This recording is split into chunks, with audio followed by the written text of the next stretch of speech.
Let me give here one recent example of this. During the pandemic, in many ways, the pandemic highlighted inequalities that existed before the pandemic. A great many of us had the luxury of being able to work from home during the pandemic, to teach from home, to work from home, to write from home. Delivery workers, grocery store clerks, warehouse workers, truck drivers, nursing assistants, home health care providers, child care workers. Now, these are not the best paid or the most honored workers in our societies. But for a moment during the pandemic, we called them essential workers. We applauded them at the end of the day. We put up signs thanking them. This could have been a moment for a broader public debate about how to bring their pay and recognition into better alignment with the importance of the contributions they make. But it didn't happen. The pandemic receded. We never really had that moment. And now we've gone back to business as usual. So you think meritocracy is part of reason? And I think the answer to that question is connected to the widening inequalities of recent decades, and also to the changing attitudes towards success that have accompanied the widening inequalities. Over the past half century, really, those who've landed on top have come increasingly to believe that their success is their own doing, the measure of their merit, and that they therefore deserve the bounty that the market bestows upon them. And by implication, that those who struggle, those left behind, must deserve their fate as well. It produces a kind of hubris among the winners and humiliation among the losers. It teaches the winners, if I believe that I achieved whatever I achieved through my own efforts, through my own doing, because everything was fair, then I'm likely to inhale too deeply of my own success, to forget the luck and good fortune that helped me on my way, to forget my indebtedness to those who make my achievements possible. And so this is what I call the tyranny of merit.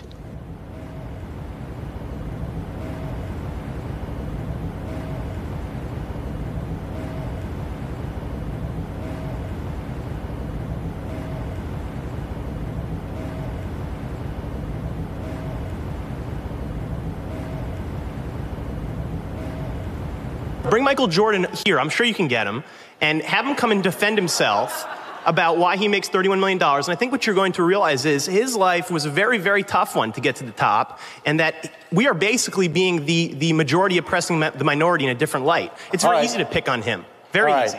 Effort. You know what Rawls' answer to that is? Even effort depends a lot on fortunate family circumstances for which we can claim no credit. Psychologists say that birth order makes a lot of difference in work ethic, striving, effort. How many here, raise your hand, those of you here who are first in birth order? I am too, by the way. Mike, I noticed you raised your hand. If the case for the meritocratic conception is that effort should be rewarded, doesn't Rawls have a point that even effort, striving, work ethic is largely shaped even by birth order? Is it your doing, Mike? Is it your doing that you were first in birth order?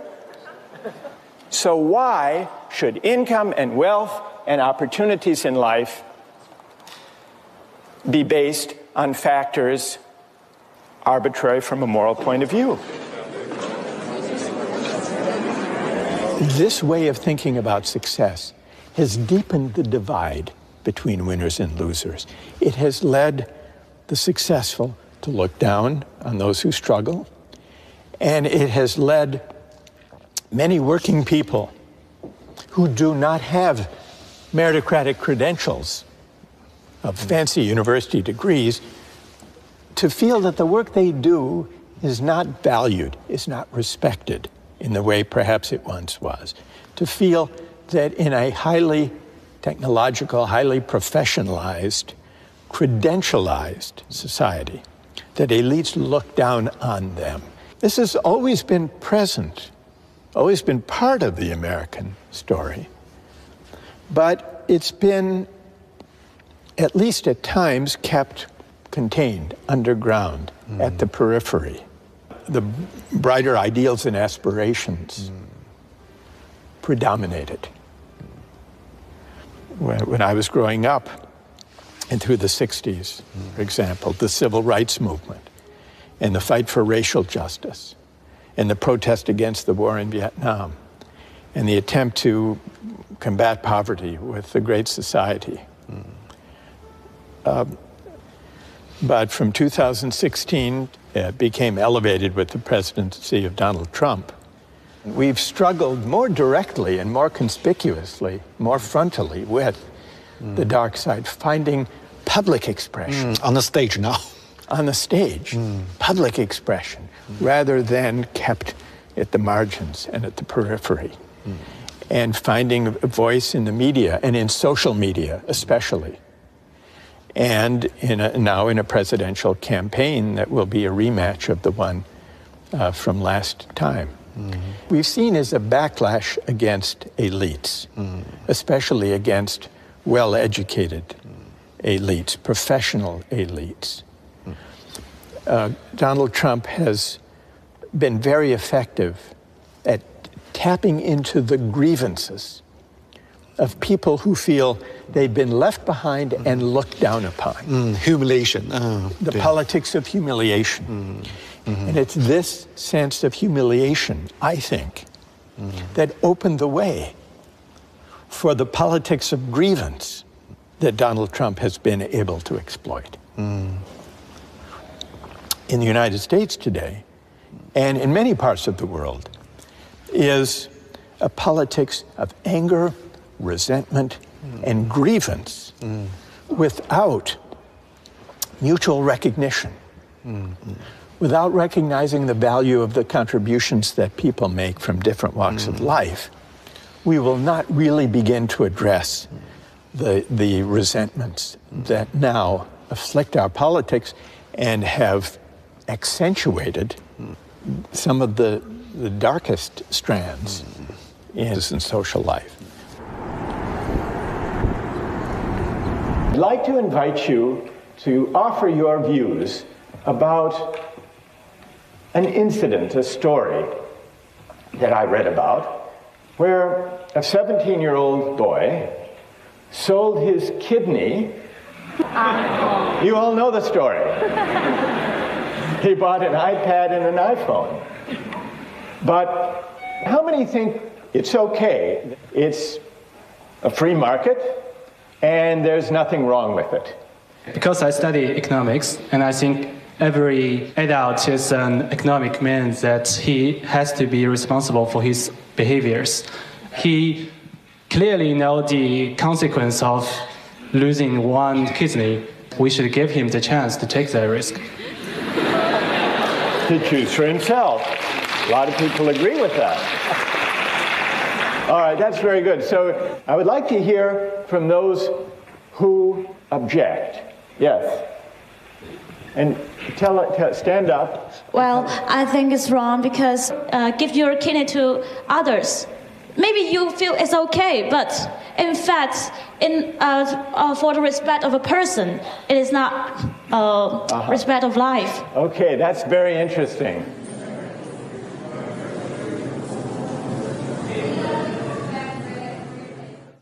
Even facing the same concept, like justice. Yeah. You see the difference between from different countries? Yes, yeah. it's prompted me to reflect on why there are these differences when I encounter them. When I had these conversations with young people in China in the 2000s, what struck me was, first, they did have very strong pro-market moral intuitions, as I mentioned. And I would put a lot of examples to students and to the audience, asking them whether they think this or that social practice should be governed by money or by other norms. So I put questions like this. What struck me was the moral intuitions about buying and selling were similar in the US and China. In Eastern Europe, it was similar. In Poland, for example. Most European countries, it was quite different. You think why?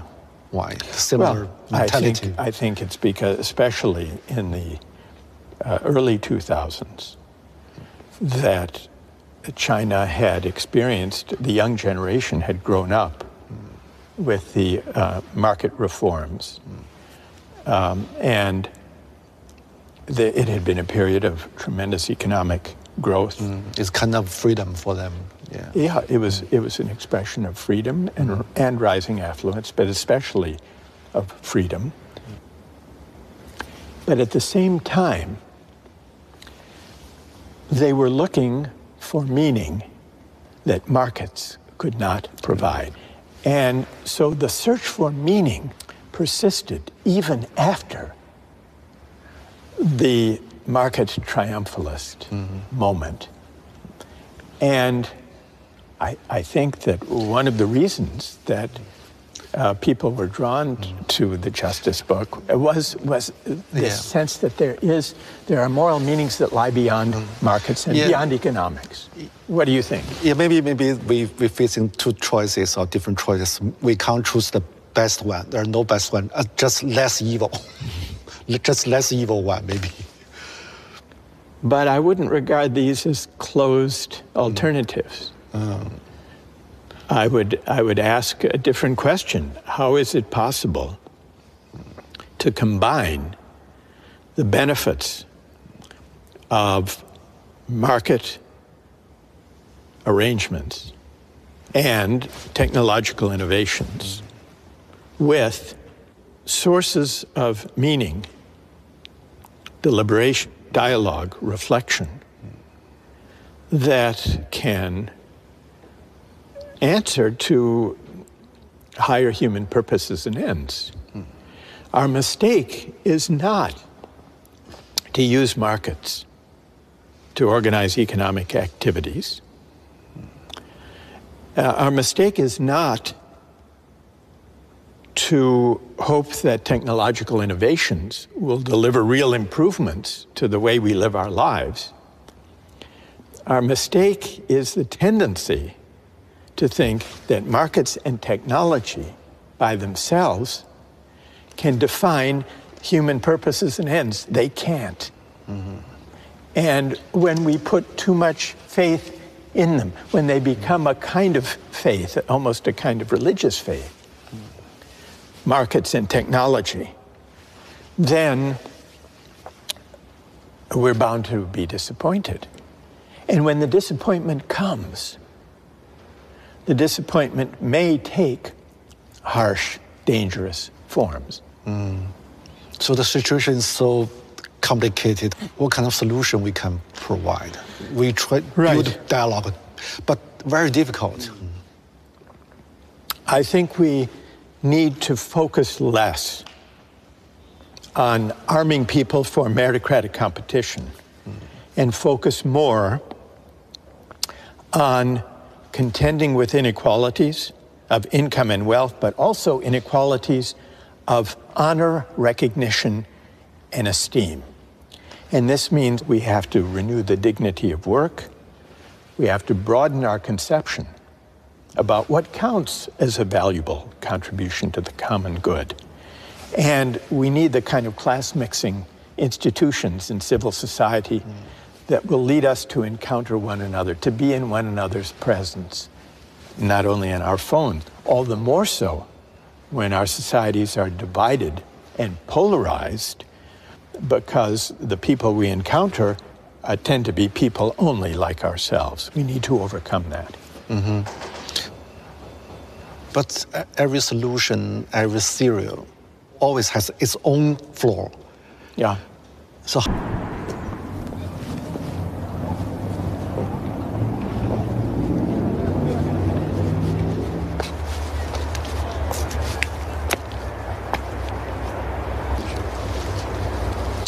我想大家去国子监，在中国这个 meritocracy 是这么的受尊重。你知道梁启超他去那个访问澳大利亚的时候，因为澳洲人怎么理解他嘛？举人对他们就翻译成那个 bachelor， 就学士学位，他们的进士是翻译成 master degree， 然后他不是当过长沙实物学堂的那个总教习嘛，就翻译成 president of Hunan University， 翻译成。所以很逗，所以误读。我真的挺想带去看国子监的，这特别对着他这个写的书的感觉，加上平行线。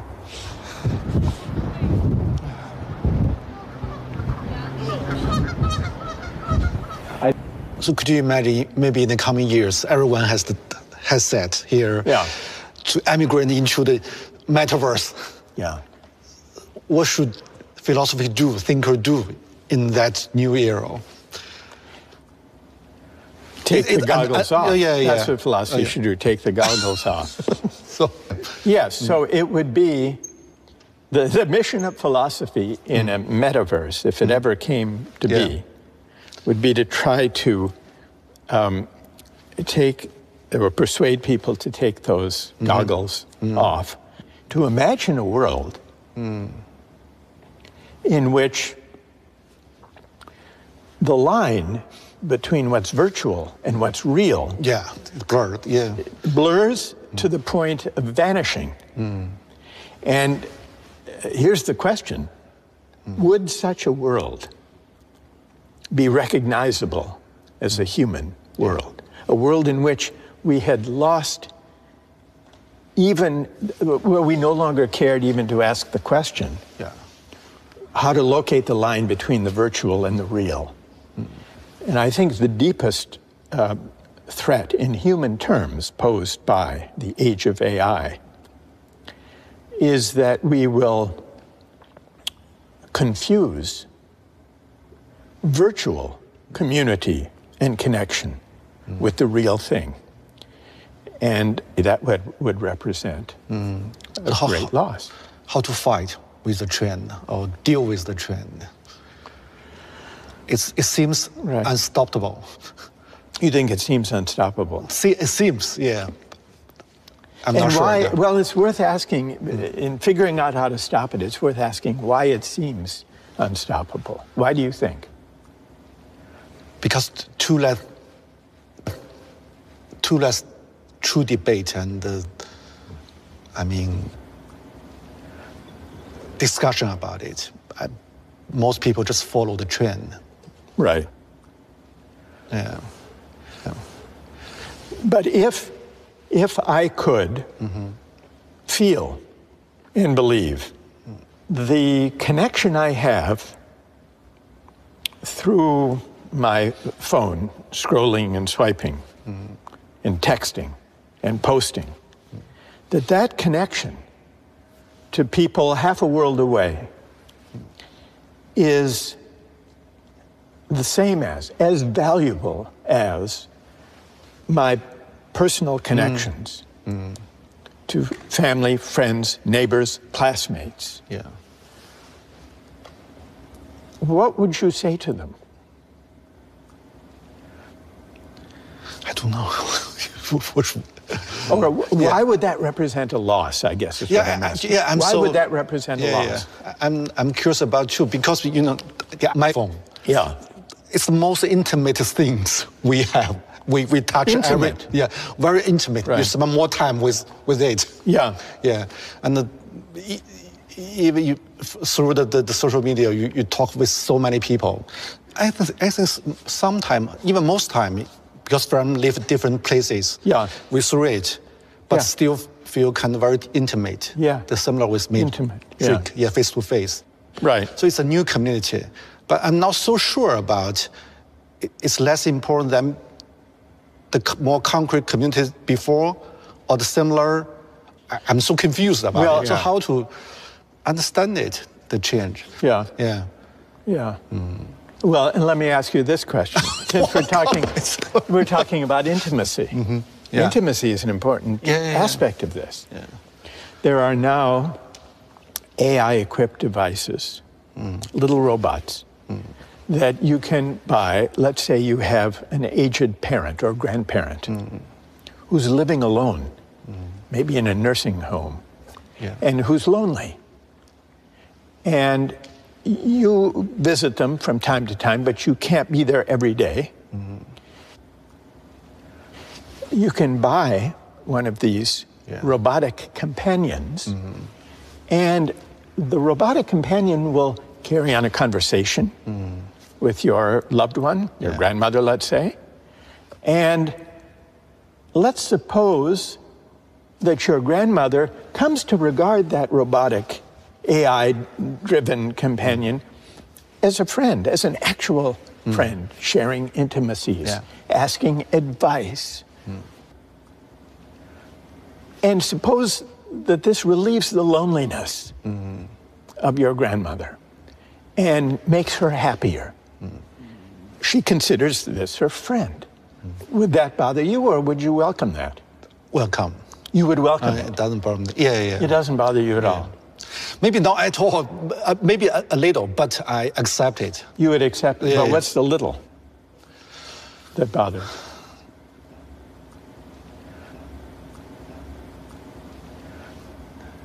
Maybe just because it's a new thing and needs some time and space to understand it, accept it.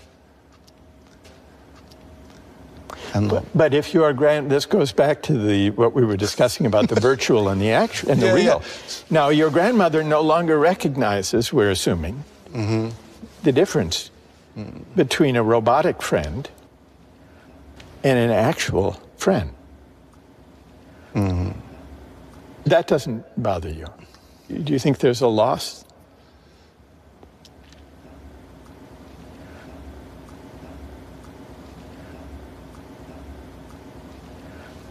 I think the new friend, the toy, is friend of her. Because some books are for friends, even it's just papers. Books. Yeah. So if the grandmother or if you or I were absorbed in a book. Yeah, even we see some old books, it's like friends, It's spent many, maybe childhood years with you. And, well, I agree that a book can be a friend and a source of, I would say, genuine companionship. But does it matter that when I'm reading a book and absorbed in a book,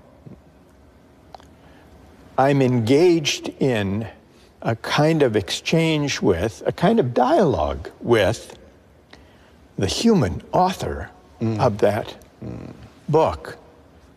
Whereas when your grandmother is spending her day conversing with the robot, she isn't. We talk about Socrates, Plato, even it's 2,000 years ago. Still can be your friend. Yes. So why not the toy? Why not the toy? Yeah, why not?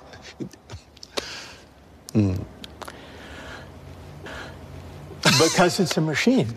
Yeah. Because. But can it engage in dialogue? We've been talking a lot about dialogue. Yeah.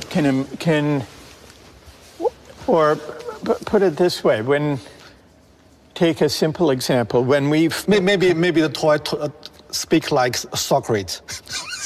So many information about Socrates. Right. Thoughts. Right. In the toy. Like a chatbot. Yeah. A Socratic chatbot. Yeah. We can imagine Socrates from the books, from his dialogue. Yeah. From the books. Yes. Maybe she can imagine something similar from the toy. Yes. The toy is like different books. because the books is much more sophisticated than we think. Even a book, it's more different layers. Maybe we just can touch it, maybe several layers, but more layers we still can't touch. Maybe. If the toy becomes a sophisticated chatbot that is programmed on Socrates or Dostoevsky. Yeah. Well, let me ask you this. Suppose your grandmother passes away, but she has left all of her digital data, all of her emails, all of her social media, recording of her experiences, and created a digital avatar using machine learning, so that you're mourning the loss of your loved one, but you can still carry on conversations with her, and so can your children, and so can their children, with their great-great-grandmother, and ask her advice, can introduce her to a new boyfriend or girlfriend, ask her opinion. Now, in principle, machine learning, AI-generated chatbots, as they become perfected, could provide a kind of virtual immortality, in which case the line that's being blurred is not only between the virtual and the actual, but between living and not living. What about that? Would you want to speak to the virtual digital avatar of your great-grandmother? Maybe I will, I guess. I would. Because because in those days we see picture of them. Yeah. Their letters. Photo. Read their letters and remember them. Yeah, it's still kind of dialogue with the photo, with the letters. Yes. Yeah. It is a kind of dialogue. Yeah, it's become a new complicated and a more rich photo and letters. Yeah. So so virtual immortality, you would welcome virtual immortality. I don't know. Actually, I don't know. I think I will. It's like maybe still about books, the bookshelf. Yeah. Around your room, you can see different names. Yeah. Maybe the AI, the robot, the virtual reality. Maybe it's kind of new thing of like books. It's grandma, grandparents, friends.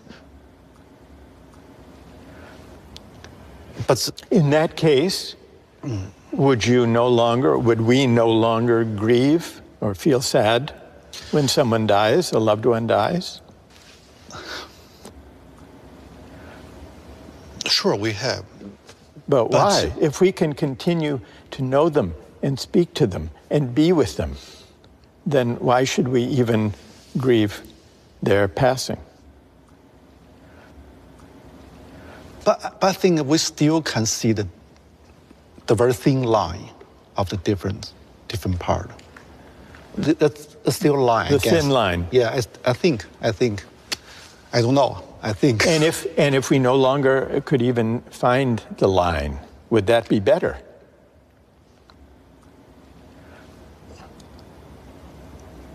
Or worse? No, I don't think so. It wouldn't be better. I don't think so. Because?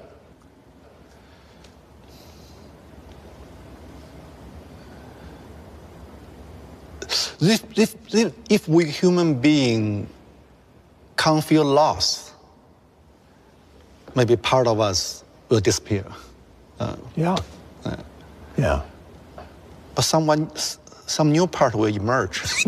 Maybe. Yeah. But loss is an interesting aspect of humanity. Your intuition that loss is somehow essential to being human. You're defined by loss, yes, yeah. By loss, which is connected to memory. Maybe this is another way of describing what would be lost if the line between the virtual and the real were altogether blurred. Well,